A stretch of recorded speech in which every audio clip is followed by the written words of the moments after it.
کہ امام سیدنا محمد بن محمد غزالی علیہ رحمۃ اللہ الوالی نے بہت پیارے انداز سے سمجھایا۔ اے حسد کرنے والوں، غور سے سنو۔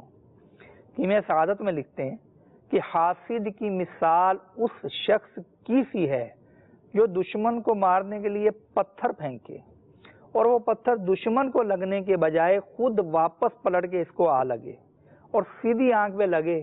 اب وہ آنکھ پھوٹے تو اس کو زیادہ غصہ آئے اور یہ مزید زور کے ساتھ وہ پتھر دوبارہ اس کی طرف پھینکے، اس بار بھی دشمن کو نہ لگے بلکہ پلٹ کر اسی کو جا لگے۔ دوسری آنکھ بھی پھوٹ گئی۔ تیسری مرتبہ پھر زور سے پھینکا اور وہ دشمن کو نہیں لگا، خود اپنے آپ کو آگے واپس لگا اور سر پھٹ گیا۔ دشمن سلامت رہا، دشمن کے بال پر بھی آنچ نہیں آئی۔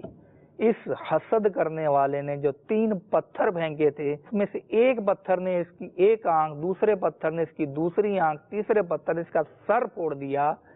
آپ غور تو کیجئے، کیا واقعی ایسا نہیں ہے کہ جب ہم کسی کی طرف ایسی نگاہ سے دیکھتے ہیں کہ گویا اس پر پتھر برسا رہے ہیں، اس پر تو اثر نہ ہوا، ہم حسد کی آگ میں جلتے رہے، تو پھر دشمن بھی ہنستے ہیں، شیطان بھی ہنستا ہے کہ کیسا بے وقوف شخص ہے کہ اپنا ہی نقصان کیے جا رہا ہے۔ تو حسد کرنے میں اپنا نقصان ہے۔